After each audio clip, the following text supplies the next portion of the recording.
রমজানের মূল যে উদ্দেশ্য আল্লাহ সুবহানাহু ওয়া তাআলা নিজে বর্ণনা করেছেন সেটি হচ্ছে তাকওয়া অর্জন করা। আশা করা যায় তোমরা তাকওয়া অর্জন করবে। তো এই যে রমজান আমরা যে থাকবো, আমরা যদি আয়াতটাকে বলে দিই, আল্লাহ তাআলা এভাবে বলছেন, আউযু বিল্লাহি মিনাশ শাইতানির রাজিম, বিসমিল্লাহির রহমানির রহিম, ইয়া আইয়ুহাল্লাযীনা আমানু কুতিবা আলাইকুমুস সিয়াম কামা কুতিবা আলাল লাযীনা মিন ক্বাবলিকুম লাআল্লাকুম তাত্তাকুন। এই যে লাআল্লাকুম তাত্তাকুন, আশা করা যায় তোমরা তাকওয়া অর্জন করবে। এখন এই তাকওয়া অর্জন কিভাবে করব? সিম্পলি আমাদের রোজা থাকার মধ্য দিয়েই তাকওয়া অর্জন করার কথা। এখানে আমাদের কয়েকটা জিনিস বোঝার ব্যাপার আছে। একটি হলো যে আমরা যে তাকওয়া বা আত্মশুদ্ধির কথা যদি বলি, তাকওয়া বলতে আমরা কি বুঝি আসলে? তাকওয়াকে আমরা অনেক সময় ক্ষুধাভীরুতা বলি। তো ক্ষুধাভীরুতাই কি আসলে তাকওয়া? এই ব্যাপারটা নিয়ে কিন্তু অনেক আলোচনা হয়েছে। তাকওয়াটা হলো মৌলিকভাবে আপনি হালালকে গ্রহণ করা, হারামকে বর্জন করা। এখন যখন আপনি হারামটা বর্জন করবেন তখন বেছে বেছে বর্জন করা। তো এইটা কেন করবেন? এইটা কি আপনি আল্লাহর ভয়ে করবেন? না, আপনি আল্লাহর ভালোবাসায় করবেন। এখানে আল্লাহর ভীতির জায়গায় আল্লাহর ভালোবাসা বললেই বরং সবচেয়ে বেশি হবে। এখন ভালোবাসা বললে আপনি ভয় পাবেন কিনা? হ্যাঁ, পাবেন। আপনি দেখেন, আপনি যাকে ভালোবাসেন, যাকে বেশি আপনি মনে করেন, যে জিনিসটা, শুধু যাকে না, কোনো ব্যক্তি না, যে জিনিসটাকে আপনি ভালোবাসেন, যে জিনিসটা আপনি পেতে চান, হারাতে চান না, তখন কিন্তু আপনি ওই জিনিসের ক্ষতিকারক, ওই ব্যক্তির ক্ষতি হোক, ওই ব্যক্তি না চাক, ওই ব্যক্তির অপছন্দনীয় কোনো কাজ আপনি তখন করবেন না। তো এই যে করলেন না, এটা কি ভয়ে করলেন না? না, হ্যাঁ, হারানোর ভয় হতে পারে।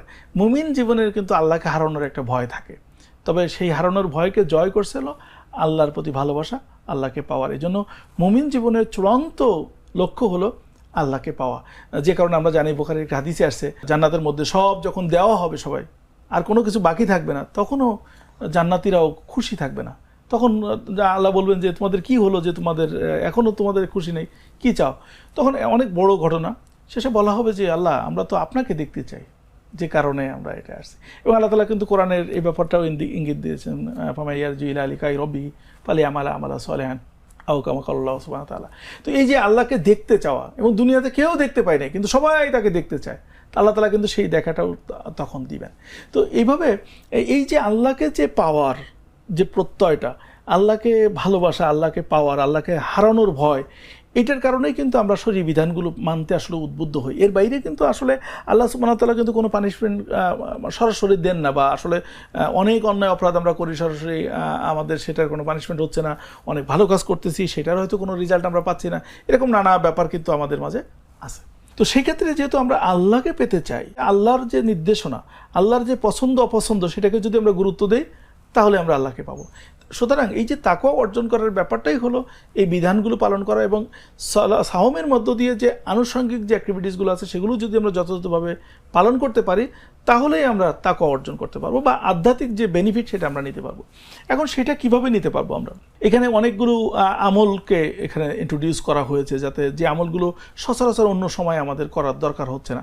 আমরা ভোর রাতে খাওয়ার অভ্যাস আমাদের মধ্যে খুব কম, যারা আমরা রোজা থাকি তারা তো নফল রোজা বা সুন্নাহ রোজার জন্য সেটা দরকার হয়, কিন্তু এটি সামষ্টিকভাবে সবাইকে বাধ্যতামূলকভাবে যে এই যে রোজা পালন করার, নির্দিষ্ট নিয়ম পালন করার, এর মধ্য দিয়ে সব সময় মানে সার্বক্ষণিক আল্লাহ আমাদেরকে অবজার্ভ করতেছেন, এই ব্যাপারটা আমাদের মধ্যে আসে। যেমন আমরা ছোট একটা উদাহরণ দিতে পারি।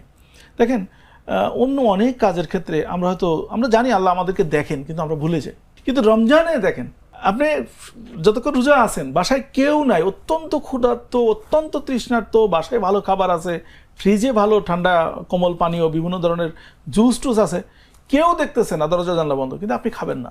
কেন খাবেন না? আল্লাহ আপনাকে দেখতেছেন। এই যে সার্বক্ষণিক আল্লাহ আপনাকে দেখতেছেন, এই ব্যাপারটাই কিন্তু আধ্যাত্মিক যে তাকওয়া বলি আমরা, আধ্যাত্মিক যে উন্নতি বলি, এটা কারণ আপনার অন্তর যখন এটা ফিট হয়ে যাচ্ছে, ইনস্টল হচ্ছে, যে আপনি সর্বক্ষণ আল্লাহ আপনাকে অবজার্ভ করতেছেন, এই ফিলিংসটা আপনাকে আসলে তখন আপনি কোনো অন্যায়ের মধ্যে তখন আপনি নিজেকে সামিল করবেন না। কারণ তখন এই যে এটা আমার কাছে মনে হয় যে তাকওয়ার চূড়ান্ত রূপ হলো এটা, যে আল্লাহ সবসময় আপনাকে দেখছেন, এবং আপনি আল্লাহকে পেতে চান, আল্লাহ আপনাকে দেখছেন, বিধায় আল্লাহর পছন্দের কাজগুলো করবেন, অপছন্দেরগুলো করবেন না। এই কাজটুকু যদি করতে পারেন, তাহলে আপনি তাকওয়ার চূড়ান্ত পর্যায়ে পৌঁছাতে পারবেন।